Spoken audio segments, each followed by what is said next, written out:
Assalamualaikum warahmatullahi wabarakatuh. Alhamdulillahi rabbil alamin. Hamdan syakirin, hamdan yuwafi ni'amahu wa yukafi'u mazidah. Ya Rabbana lakal hamdu kama yanbaghi li jalali wajhika wa 'azimi sultanik. Allahumma salli wa sallim ala Sayyidina Muhammadin wa ala alihi wa sahbihi ajma'in, amma ba'd. Para sahabat yang dimuliakan Allah Subhanahu wa ta'ala, di sore hari yang penuh berkah ini adalah saat-saat yang menggembirakan hati orang-orang yang berpuasa. Setelah dia menjalankan perjuangan menahan diri dari haus dan lapar di tengah panasnya terik matahari. Bahkan sebagian dari orang-orang tua kita, saudara-saudara kita, mereka yang masih banting tulang, mereka yang ke sawah, ke ladang, ke pasar, ke kantor, beraktivitas sebagaimana biasanya. Padahal perut mereka kosong, padahal tenggorokan mereka kering. Terkadang di bawah panasnya terik matahari yang begitu menyengat. Maka ketika saat berbuka hendak datang, maka itulah saat yang menggembirakan.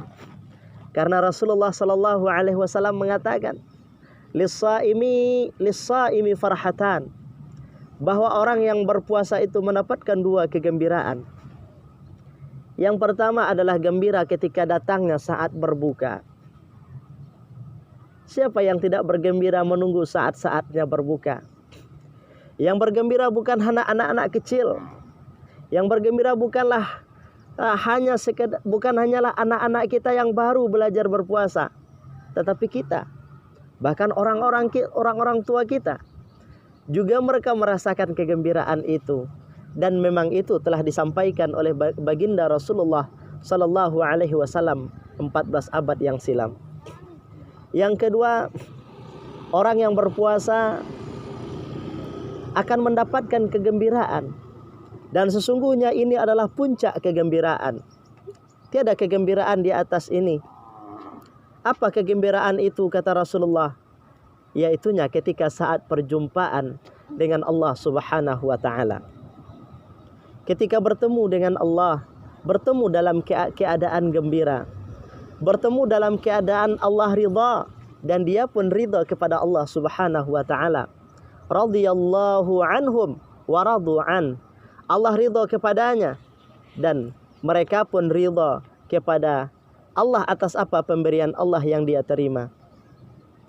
Maka kita ingin mengambil makna kehidupan ini sesungguhnya laksana orang yang sedang berpuasa. Sama seperti orang yang menjalankan ibadah Ramadan.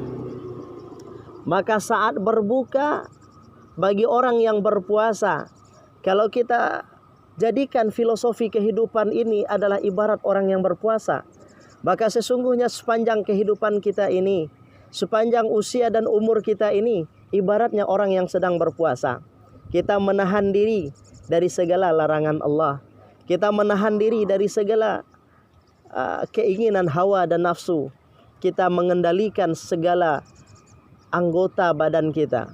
Mengendalikan pandangan, mengendalikan lisan, mengendalikan hati, mengendalikan semua aktivitas dari anggota badan kita dari perkara-perkara yang dilarang oleh Allah. Kapan saat berbukanya bagi orang yang hidup? Kalau memang kehidupan ini diibaratkan seperti orang yang berpuasa, saat berbukanya adalah ketika datang ajal, ketika datang kematian. Maka saat kematian bagi orang yang berpuasa, bagi para hamba-hamba Allah yang faham dengan makna kehidupan ini, kematian adalah sesuatu yang dirindu-rindukan.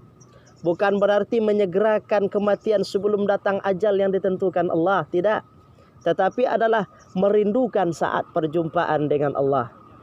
Karena kehidupannya telah berjuang, menahan haus dan lapar, menahan diri dari segala yang dilarang oleh Allah Subhanahu wa ta'ala. Maka akan datang saatnya berbuka, yaitunya saat perjumpaan dengan Allah Subhanahu wa ta'ala. Semoga kita mendapatkan hakikat puasa yang sesungguhnya, mendapatkan titel takwa sebagaimana yang disebutkan Allah, la'allakum tattaqun, dan orang-orang yang bertakwa itulah yang kemudian mendapatkan kemuliaan dari Allah yang disebutkan dalam firman-Nya, radhiyallahu anhum wa radu'an. Mereka ridha, Allah ridha kepadanya dan mereka pun ridha kepada Allah Subhanahu wa taala. Semoga Ramadan ini penuh berkah dan bermanfaat, mengantarkan kita menjadi hamba-hamba yang bertakwa.